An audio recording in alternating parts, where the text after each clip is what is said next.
Thank you for joining us. I'm Rachel Asenis, and welcome to Inside Santa Barbara, the news magazine that takes you inside the city's most important issues and events. Today we are coming to you from one of the city's long-anticipated projects, the new Teen Center, a safe place for teens to come and hang out together, study, and have fun. Teens were very involved in the planning of the center. They even thought of its name, 1235, after the address, which is 1235 Chapala Street. We'll go inside 1235 in just a few moments, but first, our top story. Although Santa Barbara residents get to enjoy a beautiful environment, it comes at a high price. Housing costs are among the highest in the nation here. Affordable housing constitutes 12% of the city's housing stock.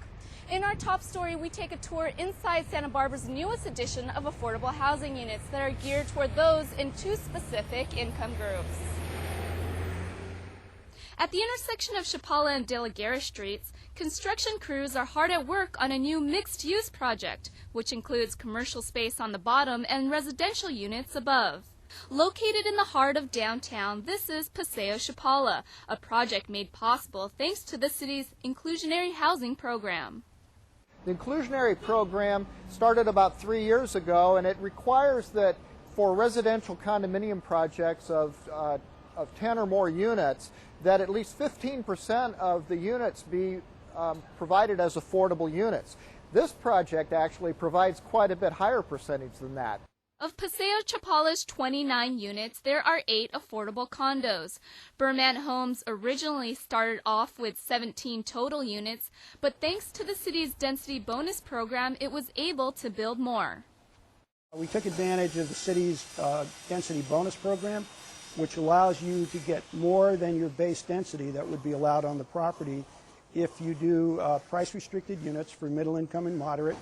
And by formula, you can also get some additional market rate units too with some of the affordable, so that helped to finance it and support it. The first step to apply for these affordable units is to determine your income eligibility. They're going to be for sale to 2 different income groups. 5 of the condos are 2-bedroom units that will be sold for about $220,000, and then 2 are 2-bedroom units that will be sold for $272,000, and there's 1 3-bedroom unit that will be sold for $355,000.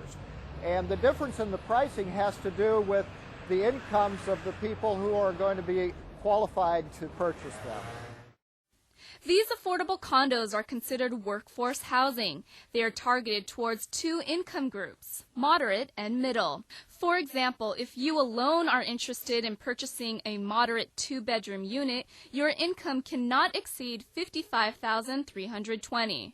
If there are 2 people in your household and you are interested in purchasing a middle-income 2-bedroom unit, the combined gross income cannot be more than $84,160. If there are 3 people in your household and you are interested in purchasing a middle-income 3-bedroom unit, then the combined gross income of all 3 people in your household cannot be more than $94,720. Santa Barbara County income limits are determined by the U.S. Department of Housing and Urban Development, or HUD. The city will pre-screen applicants and administer a lottery to determine a priority list of potential buyers who meet the income criteria. Besides income, there are also other requirements to apply for these condos. You must currently live and/or work in the South Coast area of Santa Barbara County between Gaviota and Carpinteria. The homes must be owner-occupied full-time as your principal residence, and you may not own any other residential property at the time of application or at any time during ownership. These are affordable units, and in the city, that means they're going to be under resale price restrictions for at least 45 years. So if you buy a unit for $220,000 and you sell it, in the meantime, if incomes have gone up 10%, then you could sell it for 10% more, but it's not going to be that you can sell it at market rate anytime in the first 45 years. Aside from the affordability of these homes, Paseo Chapala residents can enjoy the benefits of living in an area that has its own unique character. Living in the downtown core could be quite dynamic, and I hope that having a good mix of residents in the area and commercial shops will allow people to have Chapala Street be a vibrant area. People can walk to either work or restaurants or entertainment venues and not have to get in their car to, go to various events. And especially with the transit center nearby too, if you needed to get on a bus.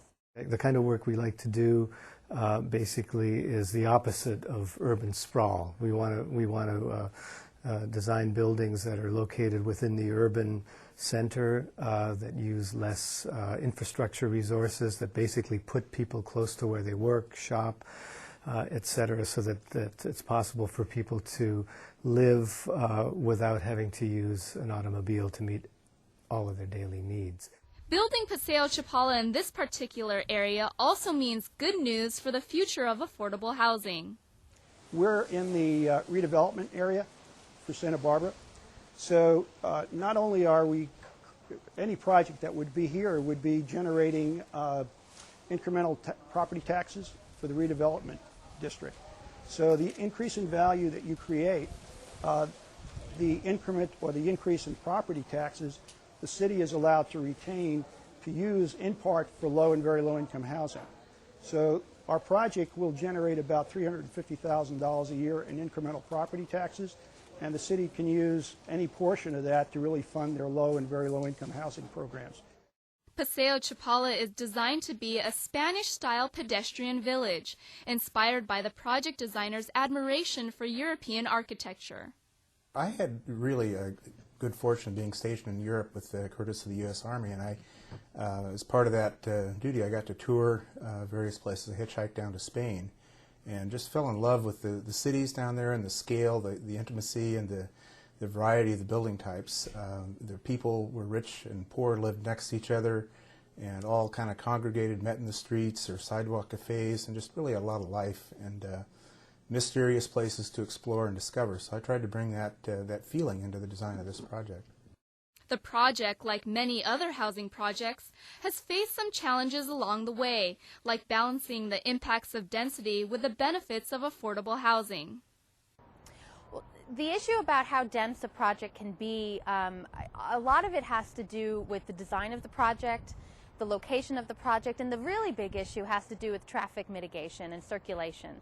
If you have a dense project but you don't incorporate parking and traffic circulation in a way that will mitigate those extra people in that area, then you're going to create a problem that doesn't exist right now. And I think the city, this is new. This is a new thing that the city is looking at carefully, and we have to really be careful about not going overboard on density, but at the same time, we need some density in order to make it affordable.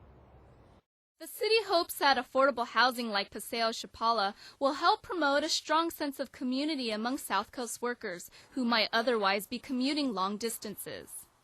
When people don't live and work in the same place, they feel divided between where they're, when they want to give back to the community, do they give back to the community where they work or do they give back to the community where they live? And we'd like to see more of that being the one in the same place. We're really committed to to making our contribution towards resolving, the kinds of housing problems that we experience, particularly in this area. But the city understands that it will take more than one project to solve the housing crisis. It's definitely challenging. I don't want to give the impression that we can build our way out of this. I don't think that's appropriate for the city of Santa Barbara, and it won't work. However, the city is doing what it can to try to preserve as much rental housing as we have and provide new opportunities for people of all incomes to be able to live and work in the same place. Applications for Paseo Chapala are being accepted until March 15th. If you missed the deadline, you have not run out of opportunities, as there are more affordable housing projects on the horizon. For more information about the city's affordable housing program, go to our website at citytv18.com. We're now inside 1235, and here teens have everything from pool tables to the snack bar. This counter was painted by local artist Mike the Dirt Rojas.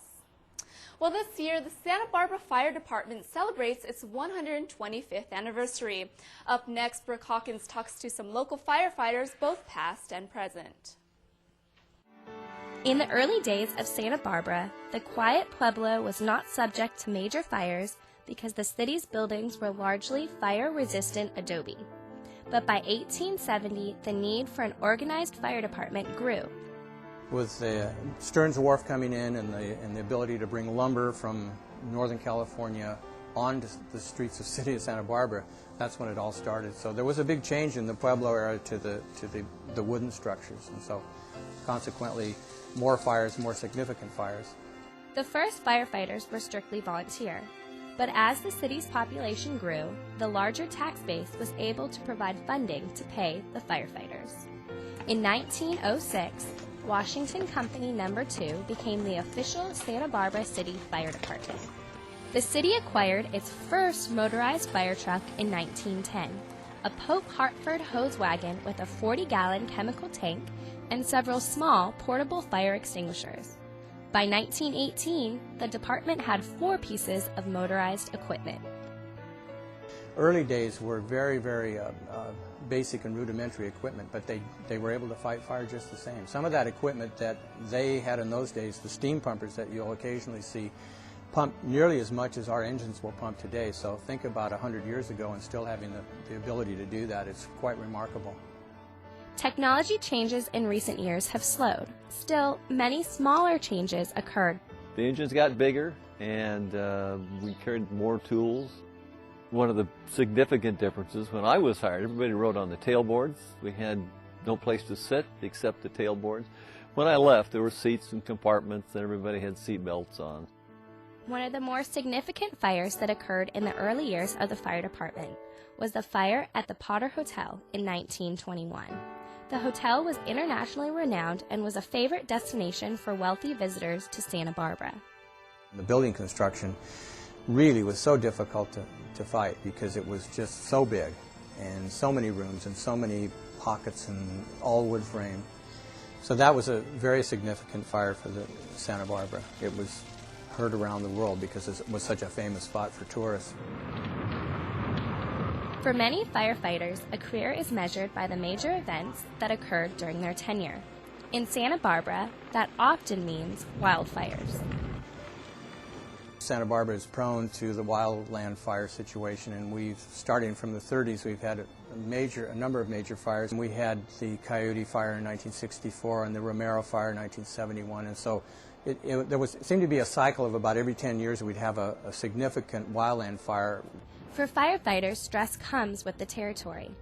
But managing that stress is really important, and one of the ways we've done it in the past is there was a lot of humor. What they would do at a given opportunity is hook this magneto to someone's bed springs, and then while they were asleep, then they would crank the magneto and watch the guy jump out of bed. Probably not a healthy thing to do, but they did. Another trick they would do is they'd get a jack and jack up one wheel of their tire to their car. So when the guy would go out in the morning to drive away, if you've got one wheel off the ground, your car's not going to go anywhere. For many firefighters, the position is much more than just a job. It's a lot like a family, and I think once you understand that and get involved in that, everything you do that contributes to your objective, and that's protecting the people of the community and making the fire department a better place, is something that everyone ought to be proud of. To find out more about the fire department, go to the city's website at santabarbaraca.gov. Well, one area sure to be a hit at the new teen center is this video game and music room. Complete with the latest video game systems, there will even be the popular Dance Dance Revolution. Well, we've told you about the city's new Sustainable Santa Barbara program and the class created to encourage employees to go green at home and at work. Well, one lucky participant of that class won a special prize that will help him do both.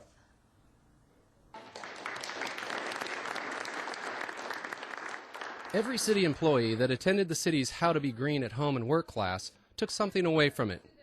Maybe it was a better understanding of energy and water conservation, the difference between recycling and reuse. Or maybe it was a realization that every turn in life offers an opportunity to better our relationship with the environment. But Mark Vogel took home more than most. That's because he won a raffle and rode away with a brand new electric bike from the Santa Barbara Electric Bike Company. Vogel already carpools to work with his wife, but he says the bike will come in handy. I think maybe on times when I have an appointment or she has an appointment where one of us needs to either take another car or leave early, I'll probably consider riding it to work on those days. Then mostly just for leisure.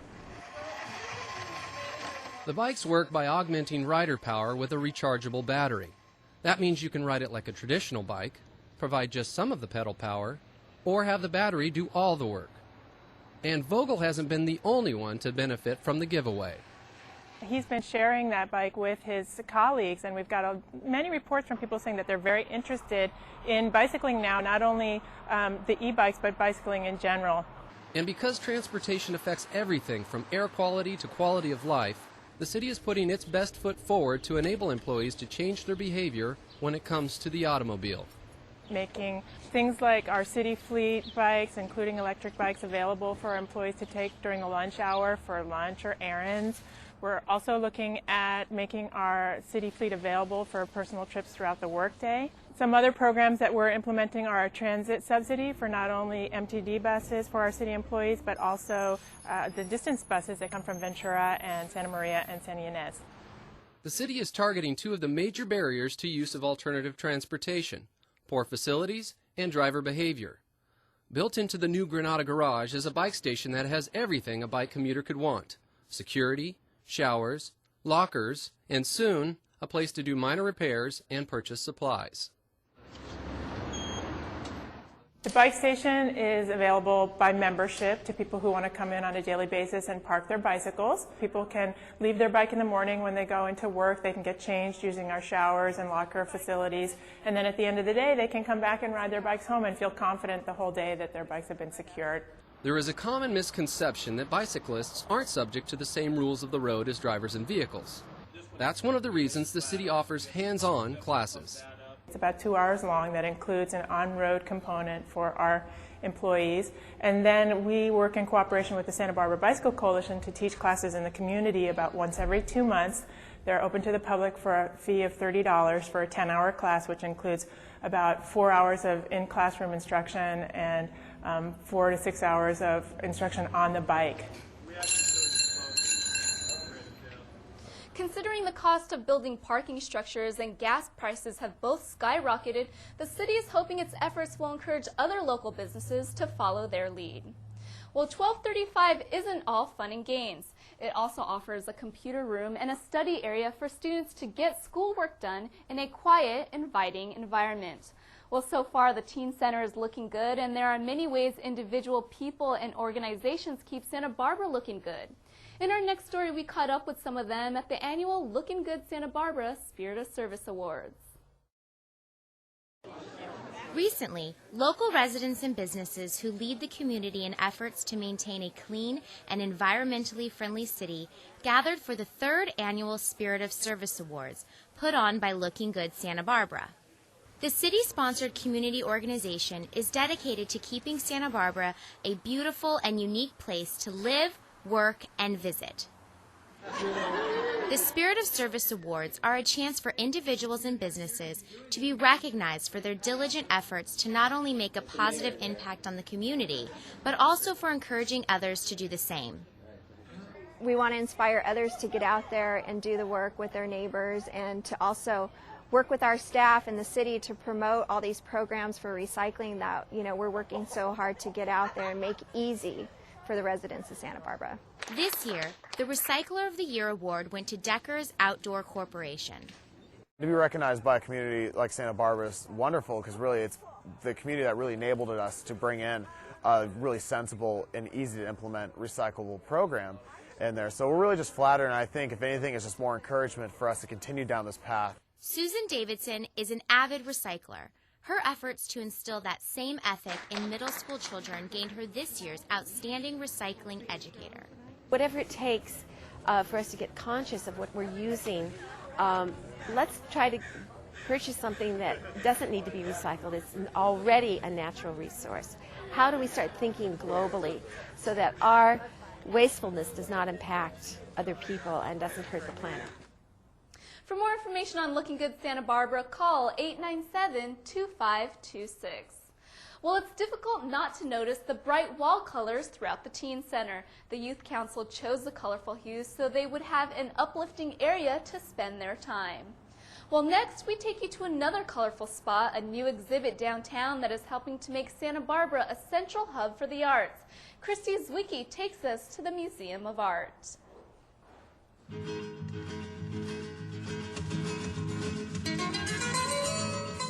The Santa Barbara Museum of Art is hosting the world premiere of a new art exhibit, and this is one that you don't want to miss.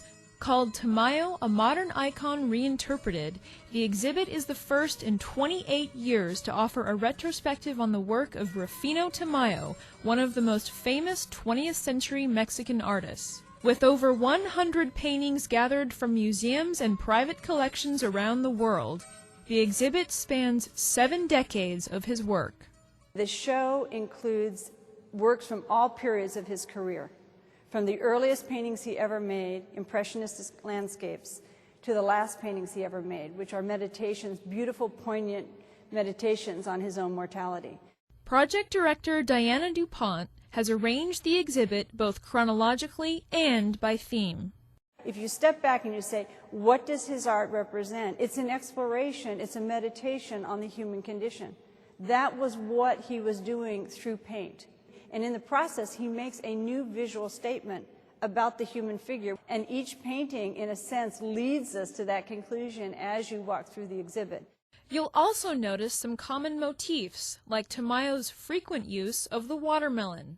When he begins painting in the 20s, the context in which he is working is a context which asks for a shaping of a new national identity. So for Tamayo, he's looking for indigenous motifs. The watermelon was perfect for him because it represented this exotic Mexico, and at the same time, if you analyze the colors of a watermelon, they are the colors of the Mexican flag. It's a nativist subject matter that Tamayo is using to make a nationalist statement. Tamayo's work also displays his development of a new style of painting called fusion modernism.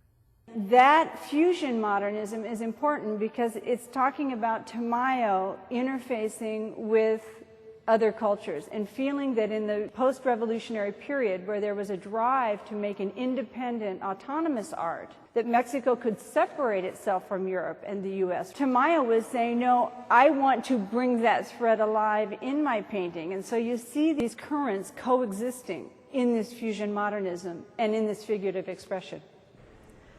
The majority of the Tamayo exhibit focuses on his work between the 1940s and 1950s when he was exploring his signature style of abstract figuration. But here in my favorite room, you'll find works like this, in which Tamayo features a human figure interacting with the night sky as a form of cosmic reflection. The project also sheds light on the controversies that often surrounded his work when compared to that of Mexican muralists Diego Rivera, José Clemente Orozco, and David Alfaro Siqueiros. The stereotype about Tamayo is that he was a formal painter, meaning he experiments with line, form, color, shape, no content. Whereas somebody like David Alfaro Siqueiros, José Clemente Orozco, or Diego Rivera were interested in political and social themes, that art should have a goal of moving social justice forward. What you find out is that Tamayo also believed in social justice. Tamayo also had content in his paintings. It's just that he approached it differently. And all it takes is you go into the first galleries of this museum exhibit. There's a lot more going on in this artist's mind than simply line, shape, form, and color. The Tamayo exhibit is only running until May 27th, where it will then travel to Miami and then conclude in Mexico City. To learn more about the Tamayo exhibit, go to the Santa Barbara Museum of Art website at sbma.net.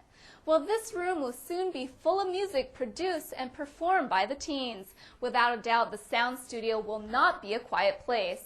And with all these options, Santa Barbara teens can never complain about being bored again. Up next, Brooke Hawkins tells us just how excited these teens are about the opening of 1235.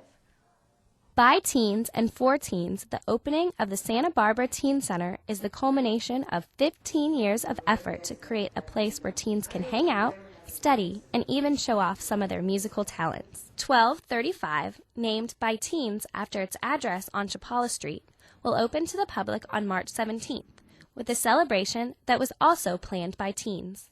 On that day, we're going to have an array of different things with hip-hop dancers and salsa dancers and swing dancers, which are some of the programs that we'll be offering in the Teen Center. And then there are also going to be about 6 or 7 live local bands and a singer, Val C., who will also be singing to entertain prior to the mayor and city council's comments and program and the ribbon cutting, which will be around 3 o'clock. Teens from the Santa Barbara City Youth Council have been involved throughout the entire decision-making process. I've participated in things like choosing the furniture, choosing the kind of activities we're going to be able to do. Just also, sometimes the staff comes up with ideas and then we kind of think, oh, I don't think kids our age would really want to even do that, or it'd be really cool if you did that, but if you did it this way, it'd be better. The Teen Center Subcommittee, we've decided things like the color of the walls, to the materials of the floor, to which tables, to what computers, to which instruments. The project has been so long in the process, many of the people who are completing it were not involved when it was started. The project actually started about 1992, and there were a group of teens then who actually went to the city council to ask for that same exact building to become a teen center. And then now from 1992 to 2004, here we are. Thanks to a $25,000 grant from the Santa Barbara Foundation, teens who visit 1235 can enjoy a variety of activities, like this new pool table. Mostly excited about the pool table because now I don't have to pay to play pool. Because I go to Don Q's and it's like $8 for a game, but Teen Center, everything's going to be free. Membership's going to be $10 a year, which is like barely anything, so that's going to be good. I think it says a lot that the city of Santa Barbara has put that type of trust in their youth and to let them be such a part of a project such as this. The benefits to the community, of course, is that you're creating leaders, and these teens have sat down and they now know what planning meetings are. They know about deadlines. They know about working together as a team. They know about assigning leadership. It's been just an overall great project, and I think that the benefits to the city of Santa Barbara are going to be enormous. For more information on the Teen Center, call 897-2650. Well, that does it for this month's episode of Inside Santa Barbara and our tour of the Teen Center. Stop by and check it out. The address again is 1235 Chapala Street. If you have any questions or comments about the show, give us a call at City TV at 564-5311 or catch us on our website at citytv18.com. I'm your host, Rachel Asenis, and remember to get involved inside Santa Barbara.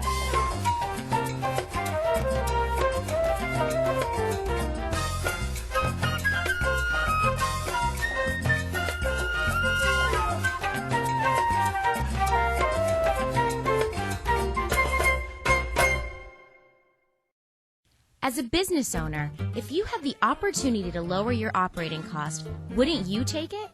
Businesses need to go forward with this program. It's at no cost to you. Get up to $5,000 worth of retrofit. If you act quickly, you can take advantage of a new program that will help you save money. Partnership is excited to announce the Direct Install Program to help local businesses save money and energy and support the environment. Business Direct Install Program is starting in Carpinteria and working its way up through Summerlin, Montecito, Santa Barbara, Goleta, and Isla Vista. With the Direct Install Program, businesses under 100 kilowatt demand get a free energy savings analysis, energy efficient products, and product installation.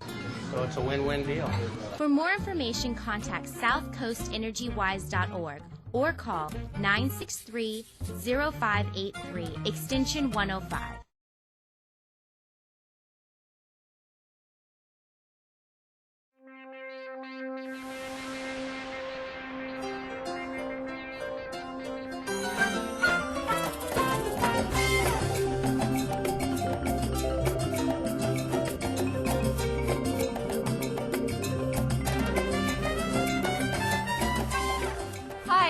for joining us. I'm Rachel Asenis, and welcome to Inside Santa Barbara, the news magazine that takes you inside the city's most important issues and events.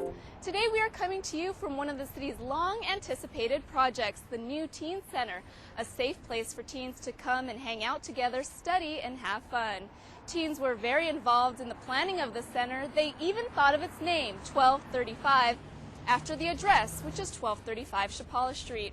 We'll go inside 1235 in just a few moments, but first, our top story. Although Santa Barbara residents get to enjoy a beautiful environment, it comes at a high price. Housing costs are among the highest in the nation here. Affordable housing constitutes 12% of the city's housing stock. In our top story, we take a tour inside Santa Barbara's newest edition of affordable housing units that are geared toward those in two specific income groups. At the intersection of Chapala and De La Guerra Streets, construction crews are hard at work on a new mixed-use project, which includes commercial space on the bottom and residential units above. Located in the heart of downtown, this is Paseo Chapala, a project made possible thanks to the city's inclusionary housing program. The inclusionary program started about 3 years ago, and it requires that for residential condominium projects of 10 or more units, that at least 15% of the units be provided as affordable units. This project actually provides quite a bit higher percentage than that. Of Paseo Chapala's 29